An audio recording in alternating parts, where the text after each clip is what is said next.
Sawadee crab. Welcome to 9 to 5 Escape. I'm Chris. I'm Joey, and we got Rex behind the camera over here. And so we went on a 2-week trip to Thailand. We checked out a couple of cities there, Bangkok, Chiang Mai, and Koh Lanta. So in this video, we're going to be going over the top things to do in Bangkok. So let's get into it.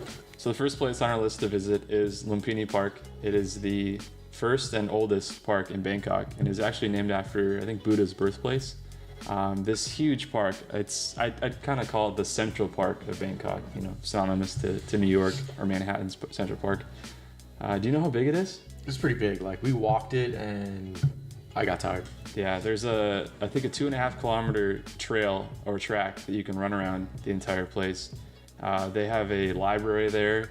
There's a pond, I guess you'd call it, where you can rent paddle boats or canoes and kind of take a little leisurely stroll around there. There's actually a lot of wildlife, a lot of feral cats that people feed and pet and take care of. There's people there that are kind of acting as vets for these feral cats, where they're putting like flea and tick medicine on them and stuff like that. So it's pretty cool.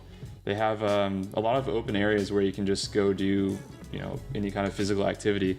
We actually saw I'll call it a flash mob, but they had people set up with speakers and instructors where you could do these little dance moves and kind of like cardio workout session that just kind of popped up in the middle of the park and lasted for about an hour. We were a little too shy to jump in. They had a weightlifting area, so they had some like rudimentary weights and machines where you could get a good pump in.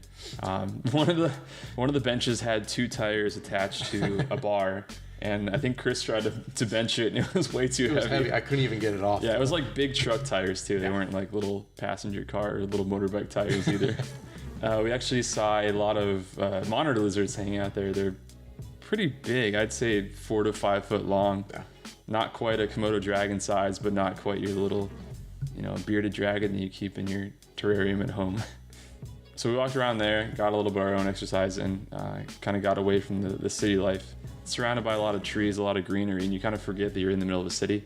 There are high rises on the landscape, but they kind of get shielded by the trees and stuff.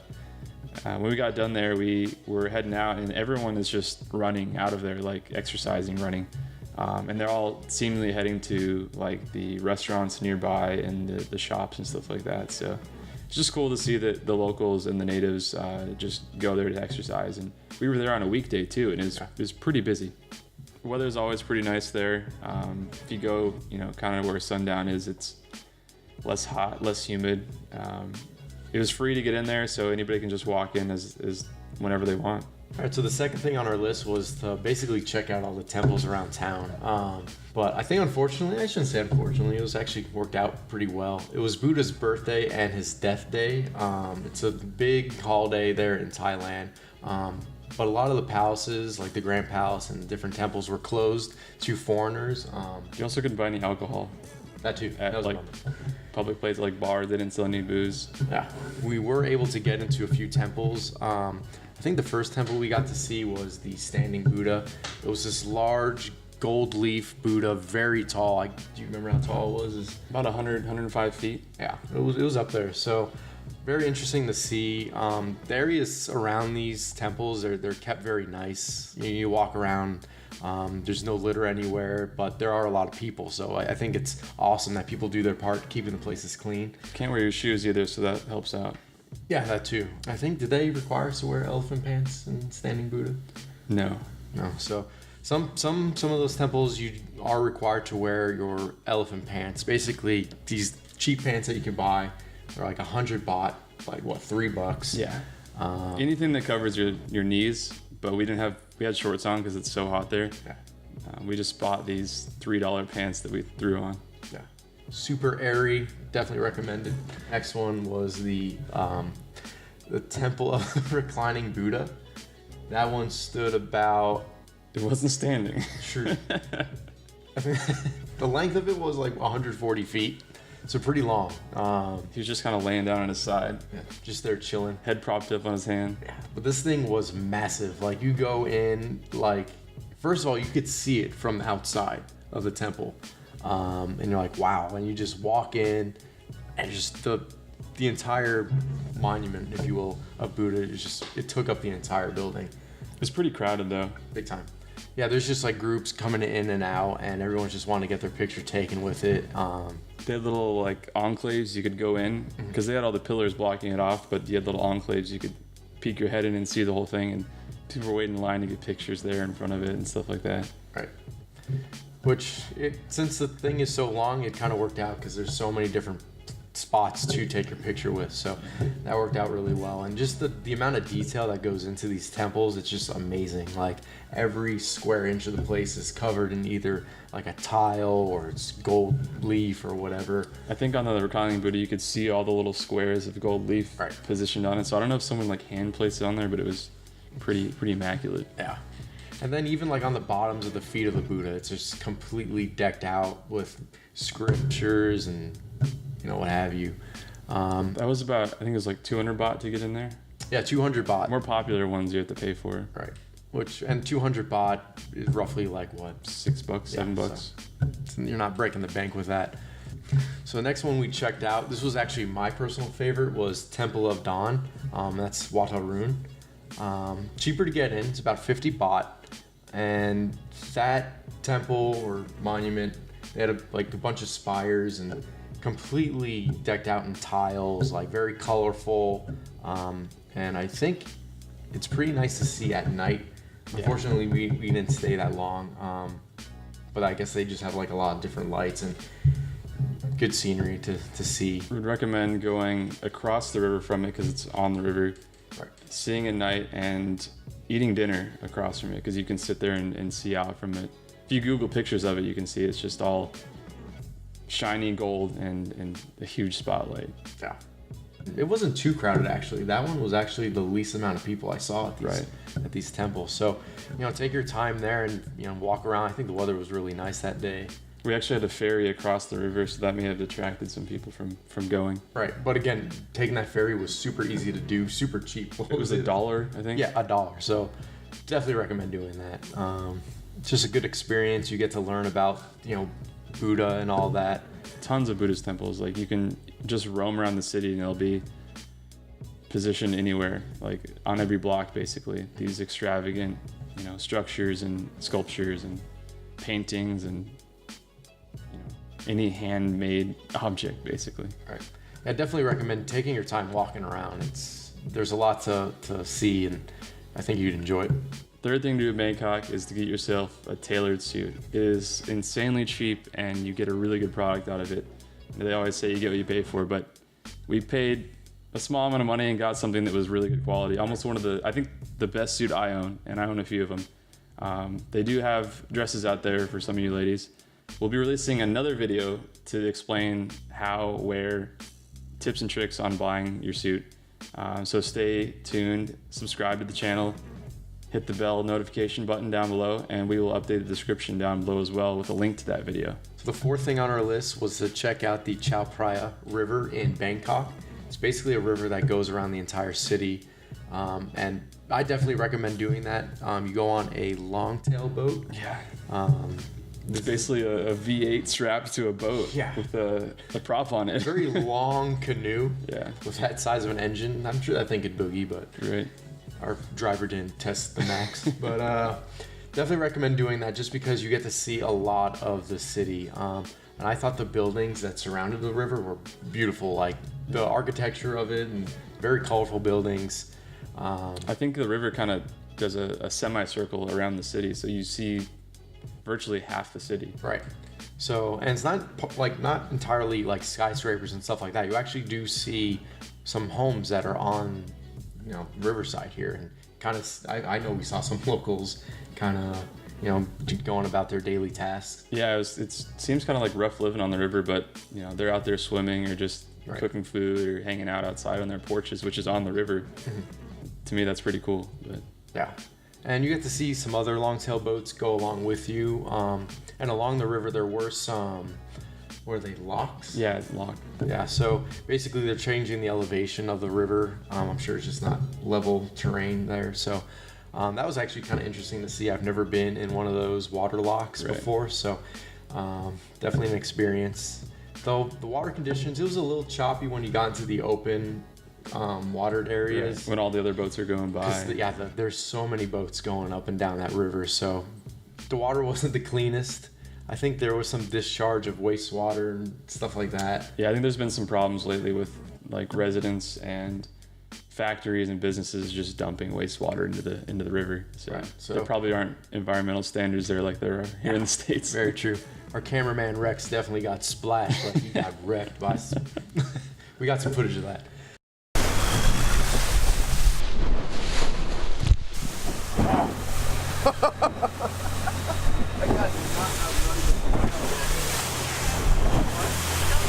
So something to definitely look out for are the monitor lizards that hang out in these pipes that you see along the river.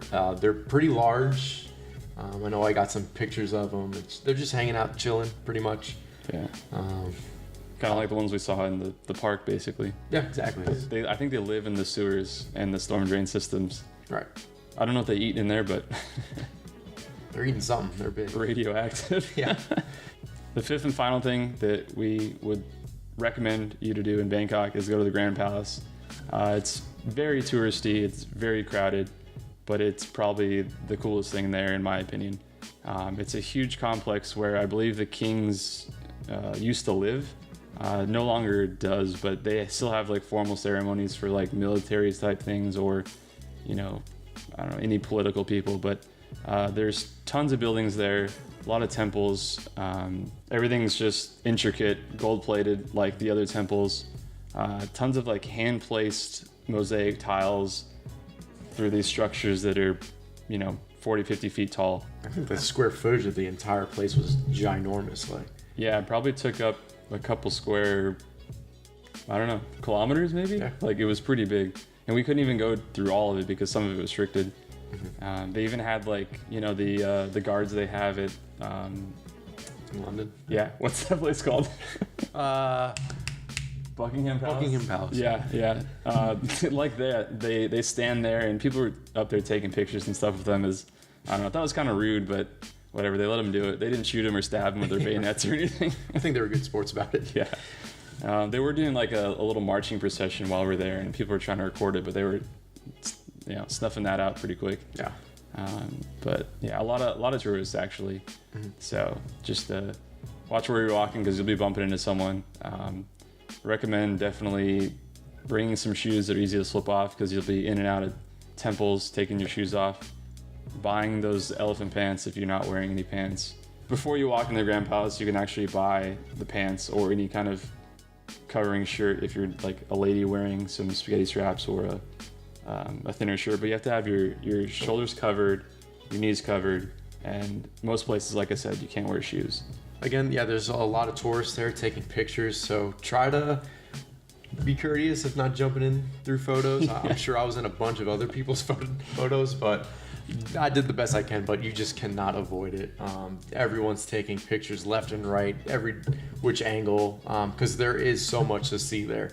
Everywhere you look, there's a different spire, monument, Buddha, what have you, so definitely an experience. One of the cooler spots of it was actually this hand-painted wall that kind of like told the story, I think of Buddha's life or something like that. But it was this huge wall just stretched out, and they were actually, you know, repairing some of the paintings and restoring the stuff, so they keep up on it.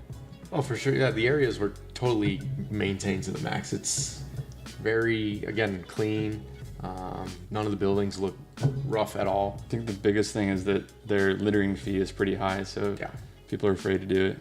And I even noticed like there's not a lot of things were like, sun, like damage from the sun. Like everything seemed pretty new and well maintained. They also had a museum in there with some of like old artifacts, even things that were found underneath the area where they were digging for the Grand Palace, like elephant tusks and bones and stuff like that, or tools or weapons that have been used in the past. They had a bunch of cannons that were used. Yep. I don't know when or what war, but it's pretty cool to see all these like cast cannons that are just stored on the side. They also have English-speaking guided tours, or you can wear headphones and get your own guided tour. We opted not to do that, just kind of made our own path.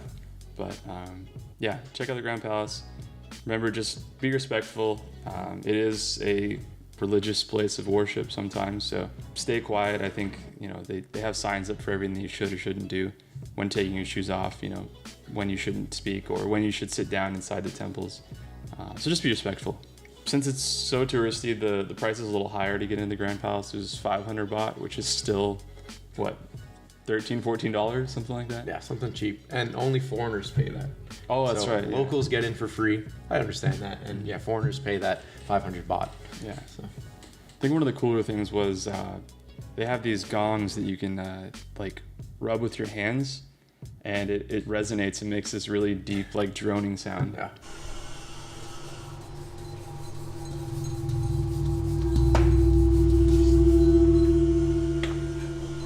So if you see one of those, you can just like, some of them say don't touch, so obviously don't do those, but they have some really big ones where you can just rub your hands on this outside dome and make this resonating sound. See if anyone else can do it for you and learn how to do it. So thanks guys for tuning into our video. Be sure to follow us on Facebook and Instagram, and be sure to check out for more details of our trip to Bangkok on our website 9to5escape.org. 9to5escape.org. We'll have the link in the description below. If you guys liked the video, hit the thumbs up button, or if you found it helpful. If you have any other questions, comment below, or if you're planning a trip to Bangkok in the future, just let us know. Reach out to us, we'll reply. If you haven't done so already, hit the subscribe button and hit the little bell button to get notifications of our future videos. We're going to have 3 more videos coming out for Thailand, so stay tuned.